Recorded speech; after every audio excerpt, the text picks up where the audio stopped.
Amit K Dave, fire brigade station officer, અત્યારે હાલમાં incharge chief fire officer. અમિતભાઈ, શું કહેવું છે અત્યારના 31મી જે કામગીરી ચાલી રહી છે એને લઈને કઈ રીતની આપણે ઇન્વર્ટ કરી રહ્યા છીએ અરજીઓમાં? ખાસ કરીને 31 ડિસેમ્બરની ઇવેન્ટ જુદી જુદી જગ્યાએ રાજકોટમાં થવા જઈ રહી છે.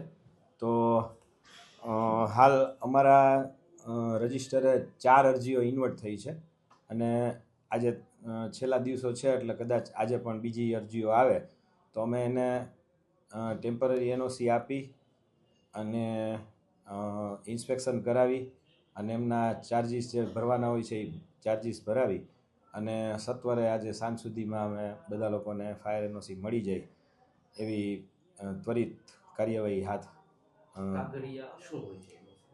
ખાસ કરીને કાગળમાં તો જે દિવસે એમને ઇવેન્ટ કરવાની છે એમનું સોગંદનામું, પછી ફાયર સેફ્ટીના જે સાધનો એમણે ભાડે રાખેલા હોય તો એમનો ભાડા કરાર, બરાબર, અને એમના બિલ કે સર્ટિફિકેટ કે એ સાથે એટેચ કરવાના રહેશે એમને.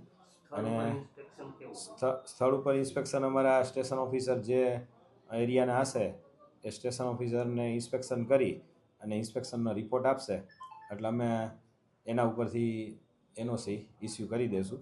અને સ્થળ ઉપર એમ લોકોને 6 કિલોના એબીસીના ફાયર એક્સટિંગ્યુશર, CO2ના 4.5 કિલોના ફાયર એક્સટિંગ્યુશર, પછી રેતીની બકેટ, પાણીના બેરલ, એ બધી જે પ્રાથમિક ફાયર સેફ્ટીના સાધનો છે એ રાખવાના હોય છે. અત્યાર સુધીમાં 4 અરજીઓ આવેલી છે અને બીજા આજે કદાચ આવે એવું દેખાય છે.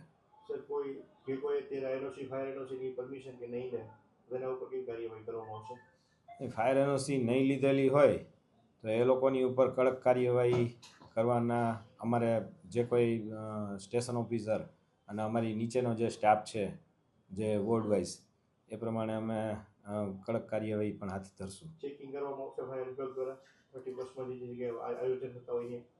હા, આયોજન થતા હોય એ લોકો જે ફાયર એનઓસી માગે છે એમનું અમે પહેલેથી જ ચેકિંગ કરી અને પછી જ એનઓસી ઇસ્યુ કરીએ છીએ.